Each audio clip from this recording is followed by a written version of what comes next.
Here at SunTrust Park, the 31-31 Atlanta Braves played host to the 31-30 NL East rival New York Mets. Jaime Garcia, the lefty, was on the bump for the Braves, making his 13th start of the year. He's 6-4 with a 2.91 ERA. And in the top half of the first, he would get Lucas Duda to ground out on the sinker to end the inning. Move on to the top half of the second, and it's d'Arnaud grounding into a 4-6-3 inning-ending double play. Freeman with a nice scoop at the end. And then the Cocker Spaniel was on the mound for the Metropolitans, making his 13th start of the year.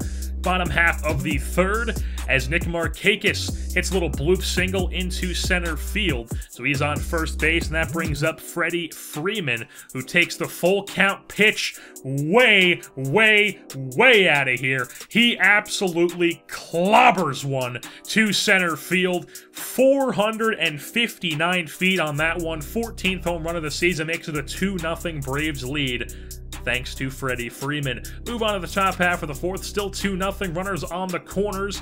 Garcia in a bit of a jam, but he gets Cabrera to pop out into shallow center field. Swanson's there for that one.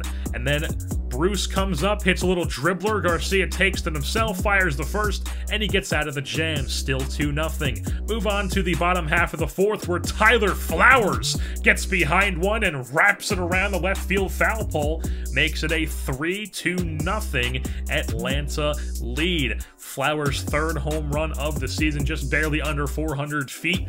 And now we move on to the top half of the sixth, where Garcia gets Duda to ground that into a 3-6-3 double play, beautifully turned and on the sinker.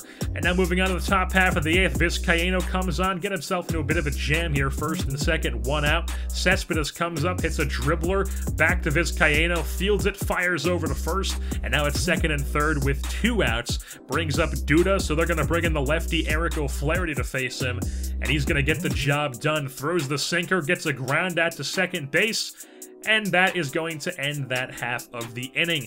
So move things on to the top half of the ninth, where the always interesting appearance of Jim Johnson comes out, and he continues to be interesting as walks the leadoff batter in Michael Conforto, and he's on first base. Brings up as Asdrubal Cabrera, who socks one over the right field fence. That one's way out of here as Asdrubal Cabrera puts that one into the patio in right, as it is now a 3-2 ball game on Asdrubal's 9th home run of the season. So that's pretty much going to end Jim Johnson's time as the closer here in Atlanta, as Chris Medlin comes on, gets the strikeout on Jose Reyes to end the game, get the save. Jaime Garcia gets the win as the Atlanta Braves come out on top, just barely squeaking by the New York Mets, 3-2 here at SunTrust Park, as the Braves improve to 32-31, one game over 500, and the Mets drop to 500 at 31-31. The player of the game was, of course, Jaime Garcia, who pitched a gem. 7 innings strong, 5 hits, no runs, 6 strikeouts on the day. Medlin gets his second save of the season. He's now taking over the closer duties for this Atlanta ball club. Jacob deGrom, the Cocker Spaniel, gets the loss for the Metropolitans, while Asdrubal Cabrera delivered the only 2 runs on this 2-run shot in the 9th. He was also 3 for 4 on the day, while Freddie Freeman and Tyler Flowers each had home runs of their own, which were the 3 runs for the Braves. So with that being said, that's going to wrap things up here for this edition of Atlanta Braves Baseball. I've been your host, Jerseyborn, and I'm saying goodbye.